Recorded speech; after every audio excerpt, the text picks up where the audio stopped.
Elle a été adorée, adulée, enviée parfois, mais qui est vraiment Lady Diana, celle au destin tragique? Qui se cache derrière la coqueluche des Anglais? Eh bien, avec Spencer, nous avons quelques éléments de réponse, et le moins que l'on puisse dire, c'est que c'est parfois flippant. Bienvenue d'entre nous.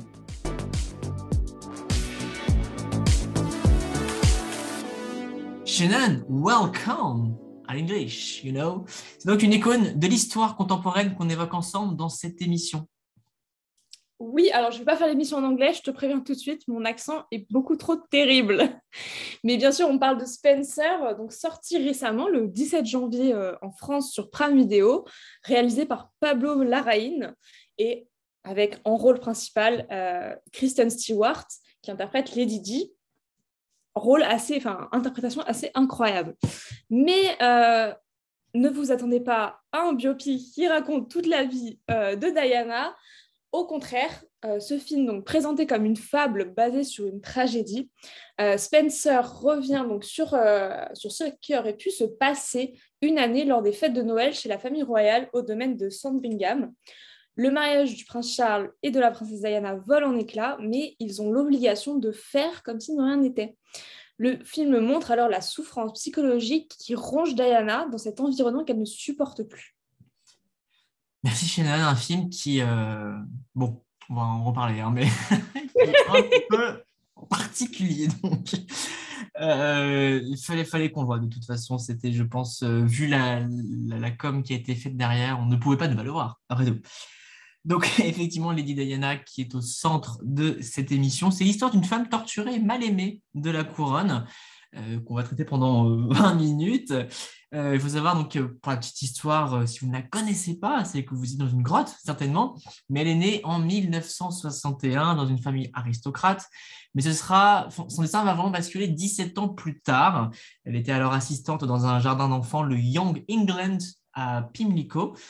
Et à ce moment-là, elle est repérée par la famille royale. Son attitude serait celle d'une princesse.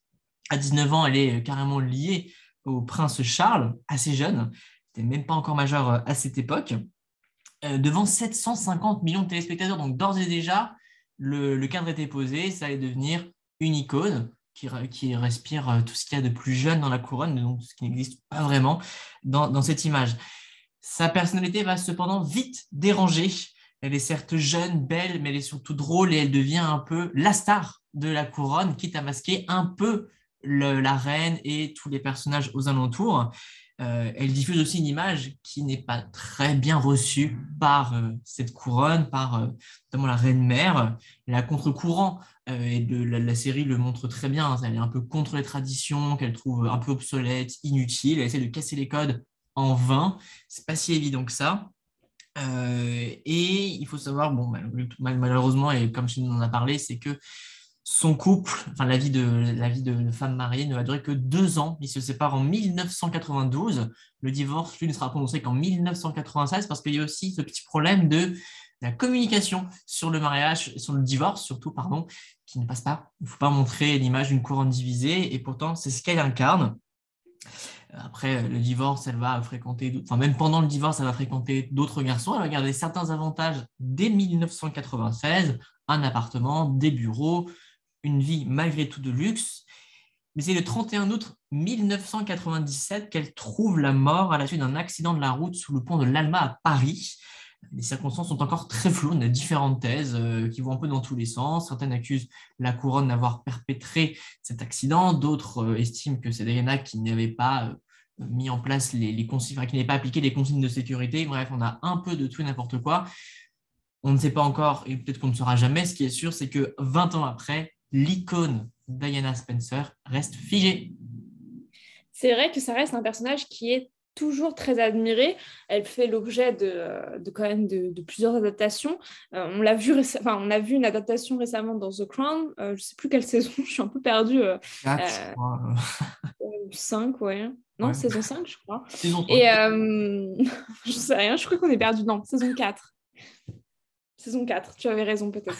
Bref, on se perd. Mais on a vu déjà voilà, récemment cette adaptation dans The Crown. Et là, vraiment, on passe sur une toute nouvelle interprétation. Et je pense que ce qui est important de dire, c'est que c'est quand même un film qui est très délicat. D'emblée, il est hyper délicat. Pourquoi? Bon, déjà parce que typiquement, en fait, toute adaptation de La Couronne, il y a quand même la plupart des figures mises en avant sont encore vivantes, tout simplement. Donc c'est vrai que c'est toujours très délicat dans ce cas-là. Mais là, avec Spencer, c'est encore plus délicat, je trouve.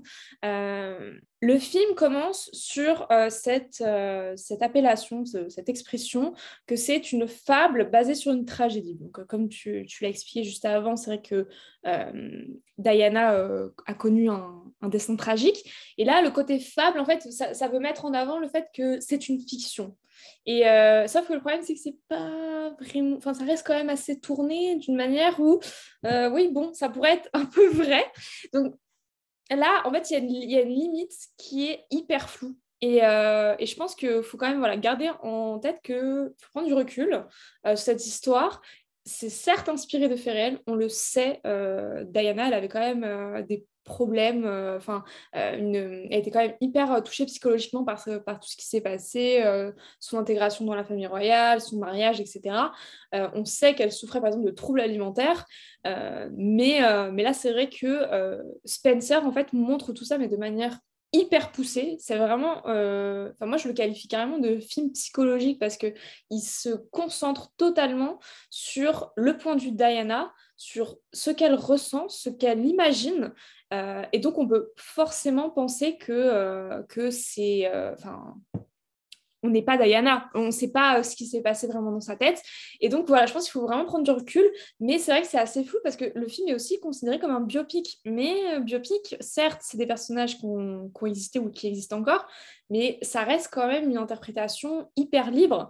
Et je pense, voilà, donc là, c'est vraiment... c'est pour ça que j'ai trouvé ce film assez délicat et j'ai eu un peu de mal parce que j'étais là, ouh vous jouez avec le feu quand même. Enfin, certes, bon, Kristen Stewart était incroyable dans le rôle, elle était même méconnaissable, enfin, on l'aurait limite pas reconnue. Mais là, vraiment, c'est vrai que je pense qu'il faut garder en tête que c'est une fiction. C'est certes inspiré de choses qui ont pu être vraies, mais là, ça va loin quand même. Ça va très loin. Alors, je vais essayer de me mettre dans la peau du spectateur, ce que je suis, ce qu'on est hein, globalement, mais sans regard critique, c'est que on arrive devant le film et en ayant vu quand même The Crown, on s'attendait à ce qu'il y ait quand même plusieurs événements, enfin, qu'il y ait vraiment un rythme derrière. Bon, dès le début, en fait, on se rend compte que non, parce qu'ils passent 5-10 minutes dans la campagne avant qu'elle arrive dans le château. Je crois même que le générique du début apparaît très longtemps après. Ou alors, c'est que déjà, je me faisais chier dès le début, ce qui est possible, mais je ne crois pas. Mais c'est qu'il a tardé, le générique du début. Donc, en fait, je crois qu'il fallait attendre 5-10 minutes pour avoir ce fameux générique au début. Je ne sais pas si toi, tu l'avais remarqué, Shannon, mais En fait, c'est un film qui reste quand même super plat. C'est en fait vraiment, c'est pour ça que j'ai insisté sur le synopsis, etc. Parce qu'en fait, moi, j'avais vu une bande-annonce, mais il y a très longtemps. Et donc, je m'attendais, alors je sais pas si c'est, enfin, je pense que c'est moi hein, qui fait le lien. Je m'attendais vraiment, ouais, peut-être à quelque chose comme The Crown qui revenait sur la vie de Diana. Et je ne m'attendais pas du tout à ce qu'on reste vraiment basé sur ces quelques jours au domaine de Sandringham, à Noël, et surtout du point de vue de Diana. En fait, vraiment, là où vraiment c'est aussi un film assez psychologique, c'est que les autres personnages n'interviennent pas vraiment. Je pense le prince Charles, il a peut-être 3 répliques dans le film. C'est tout, quoi. Enfin, la reine Elisabeth, elle a une réplique, je crois, à tout casser dans le film. Donc, c'est là où on se rend compte que c'est juste le point de vue de Diana, enfin, du personnage, et vraiment isolé. C'est un peu suffocant même, parce qu'on on voit pas, on voit pas vraiment ses interactions avec les autres. Vraiment, j'ai eu un peu de mal. Et,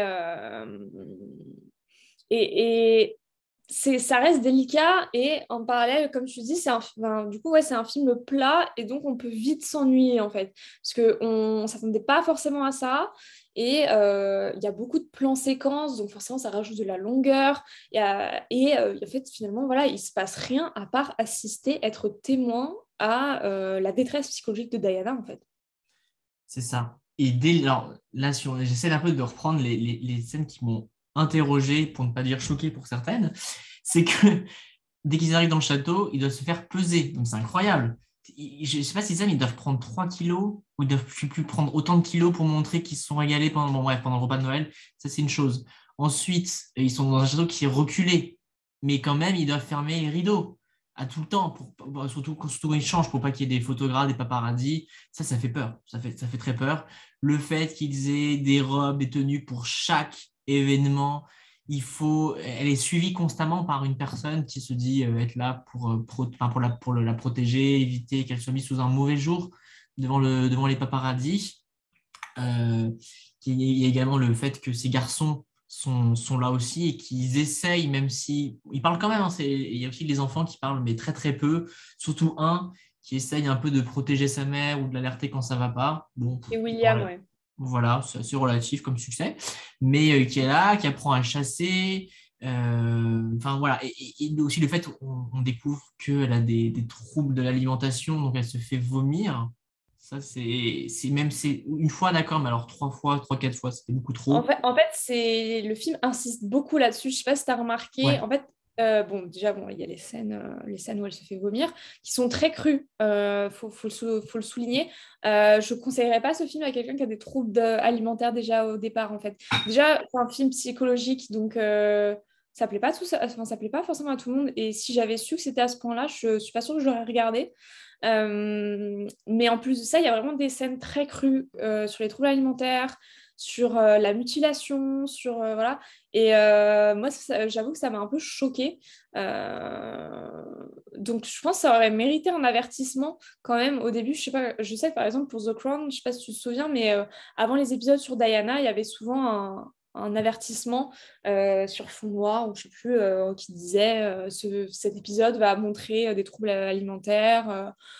Si vous en souffrez, attention, vous pouvez appeler tel numéro, etc. Et je trouvais que ça, c'était super bien parce qu'au moins, on sait à quoi s'attendre.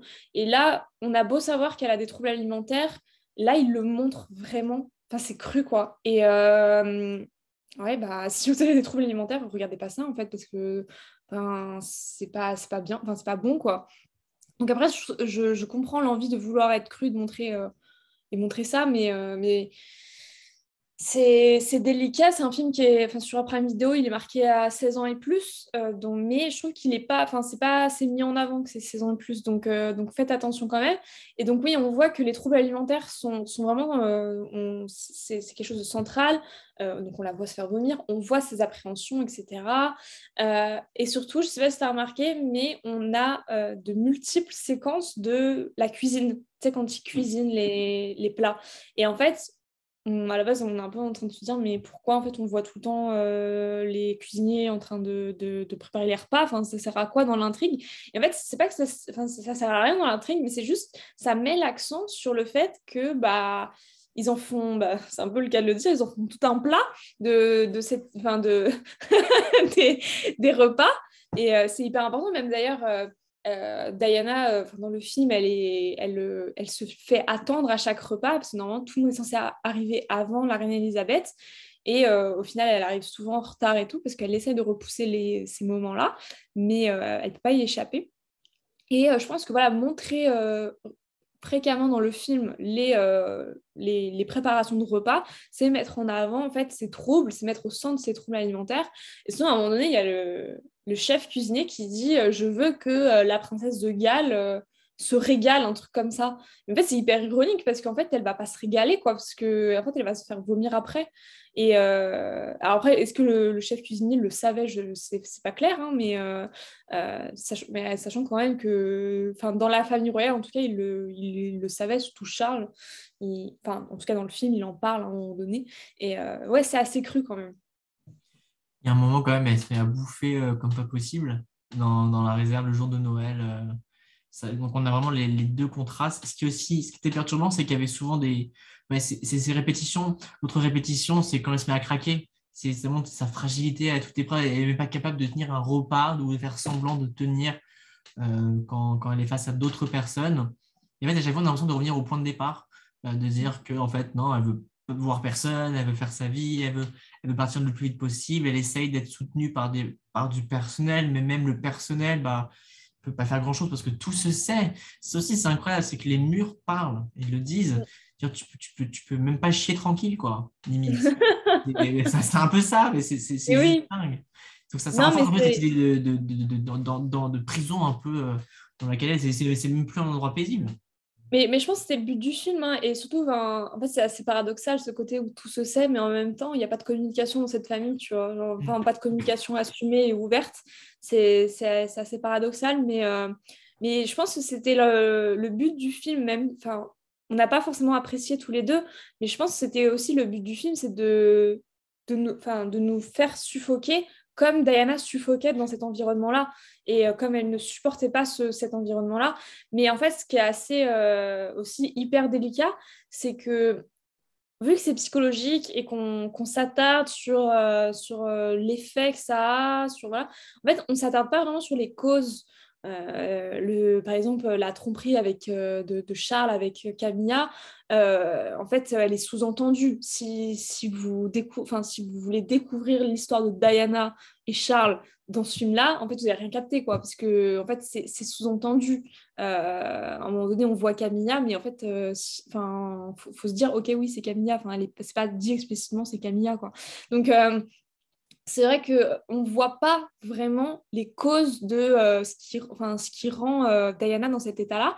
Et donc, je trouve ce qui a été un peu mal pris par les spectateurs, c'est que, en fait, on a un peu l'impression parfois qu'elle est complètement folle et que elle est un peu capricieuse, qu'elle est... et en fait, ça la montre sous un jour hyper sombre, alors qu'en parallèle, dans la réalité, c'est une personne qui était très admirée. En fait, comme tu l'as dit tout à l'heure, avant qu'on fasse l'émission, c'est que ça casse un peu le mythe. Donc, pourquoi pas, mais c'est hyper délicat quand même, parce que bon, ses fils sont vivants, je sais pas, c'est quand même assez... Et puis, beaucoup de gens sont très attachés à sa mémoire. Donc là, ouais, ce film, c'est quand même attiré les foudres de certains spectateurs, et je comprends pourquoi. Ouais, en fait, on détruit, c'est même pas cassé, c'est clairement on le détruit, là, on montre tout l'inverse. Et je me suis posé la question pendant le film, c'est est-ce que la famille royale n'a pas un rôle là-dedans? La scène des troubles, mais est-ce que la famille royale finalement l'aide à ce qu'elle s'en sorte ou est-ce qu'elle renforce tous ces troubles? Parce Je que pense qu'elle... des fois, on compatit avec elle, des fois je dis, mais elle est folle, c'est incroyable. Mais c'est Il y ça, a une scène qui me résonne dans ma tête là, depuis hier. Je ne oui, préfère pas non. la dire pour ne pas vous partager, mais sinon, il y a un moment où elle parle avec le prince Charles. Il y a effectivement et à ce moment-là, moi, elle m'inspire de la pitié. À ce moment-là. Oui. En fait, c'est très ambivalent parce qu'on forcément on a de la compassion pour elle et puis quand on connaît la personne, etc., on sait, quand on connaît son histoire, on sait ce qui ne va pas. Mais en même temps, moi, il y a eu un moment donné, limite, je me suis dit, en fait, ça m'a mis mal à l'aise. Tu sais, je me suis dit, en fait, elle se ridiculise, quoi. Et je trouve ça horrible de penser ça d'elle, tu vois, parce qu'on sait les causes, on sait que voilà, mais qu'elle était un peu piégée dans cette famille-là, dans un mariage qu'elle n'avait pas forcément choisi non plus, tu vois. Et, euh, et en fait, sauf que là, avec ce film-là, il y a eu des moments où je me suis dit, punaise, genre, elle fait honte un peu, tu vois. Genre, et ça m'a mis hyper mal à l'aise de la voir comme ça et de ressentir ça, tu vois, par rapport à cette personne-là. Donc c'est vrai que c'est vraiment hyper délicat et qu'il faut vraiment prendre du recul et se dire que c'est de la fiction et que c'est une interprétation de ce qui aurait pu se passer dans sa vie, dans sa tête, etc. Ouais, faut prendre de la distance quand même. Donc, Spencer, on vous le dit, il est sur Prime Video. Est-ce qu'on vous le recommande? Pas spécialement, mais on ne peut pas dire qu'il ne faut pas le regarder non plus. Il y a quand même des informations qui permettent de comprendre un petit peu la vie de Diana. Esthétiquement, Esthétiquement, par contre, il est quand même hyper beau. Les musiques, tout ça. Donc, du coup, on s'est pas attardé là-dessus. Mais c'est vrai que non, mais esthétiquement, par contre, Oui, il est c'est vrai. vraiment très beau. Il est, voilà, au niveau du choix des costumes, etc. C'est des costumes, des musiques, c'est vraiment très bien fait, hein. La réalisation est très bien faite. Ça, franchement, puis voilà, comme on l'a dit, l'interprétation de Kristen Stewart est vraiment très bien. Mais après, c'est vrai que toute l'ambiance du film est quand même assez lourde et prenez vos précautions, quoi. Ça sauve un peu l'œuvre, finalement, qui n'est pas nulle, hein, mais qui est particulière, qui est pas vraiment très particulière. Merci à vous d'avoir été avec nous, d'avoir regardé, d'avoir écouté cette émission, si vous l'avez écoutée en podcast. On se retrouve non pas dans 2 semaines, mais dans un mois, un peu plus d'1 mois, parce que pour le mois de mars, on fait une parenthèse pour évoquer les années 2000 avec Shannon. On se retrouve retrouve très très bientôt. Portez-vous bien et salut Chanel. Salut Florian.